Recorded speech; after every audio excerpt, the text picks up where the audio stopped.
enrich our time of study and so on. So we looked on those names, titles as they call them, divine titles. I like to call them names. The one who is, the one who was, and who is to come. And that we're looking at John using this particular designation at least two major places in this book of Revelation.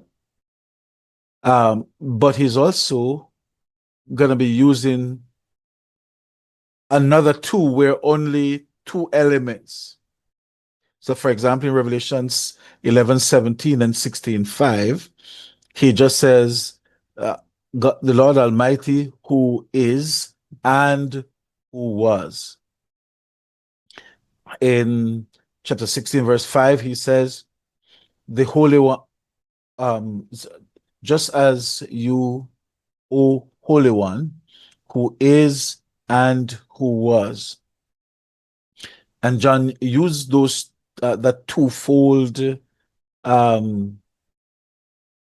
rendering in describing the Lord, as opposed to what he's doing in chapter 1, verse 4 and chapter 1, verse 8.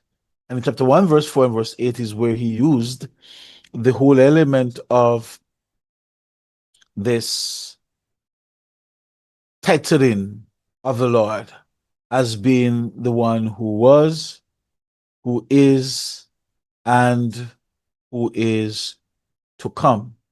And this is very significant because he is, he's taking us on a very interesting course of revealing Jesus. We also highlighted that in many respects, John is doing this not so much as an echo. An echo, again, everyone, is where it's a direct quote of something, some Old Testament passage in the New Testament, almost ad verbatim. But instead, John is pulling on different aspects of that phraseology in describing the Lord, or those terms in describing the Lord, with a view of sending us back into the Old Testament to do deeper look. We highlighted that there's what is called a solecism. In Greek, it is considered an error in the case of a grammatical error, and in the case of Jean,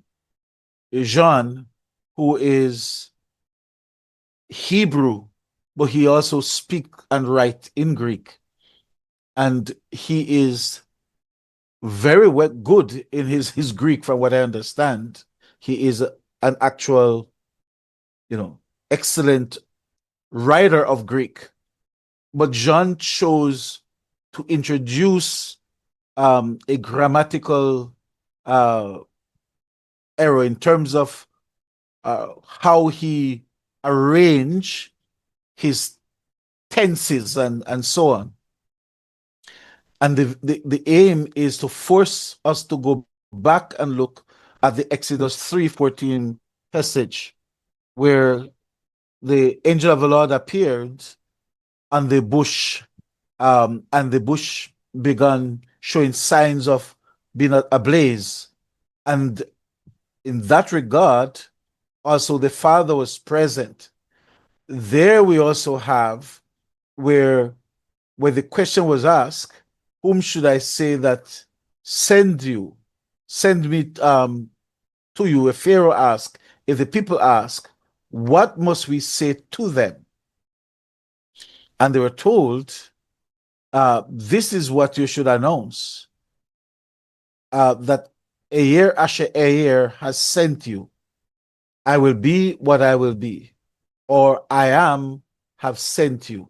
I am who I am. I am the one who have sent you. Yet in the same process, if you look at the very next verse, which is verse 15, it says, and that's just chapter 3, Exodus, verse 15. God continued, said, God also said to Moses, say to the people of Israel, the Lord, the God of your fathers, the God of Abraham, the God of Ishaq, Isaac, the God of Yaakov, the God of Jacob, has sent me to you. This, listen to this is my name forever. Thus I am to be remembered throughout all generation.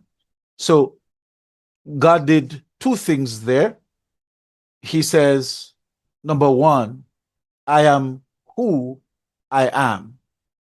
Number two, he says, in dealing with the people, I want you to tell them, and then he introduced what is called in theology the tetragrammaton.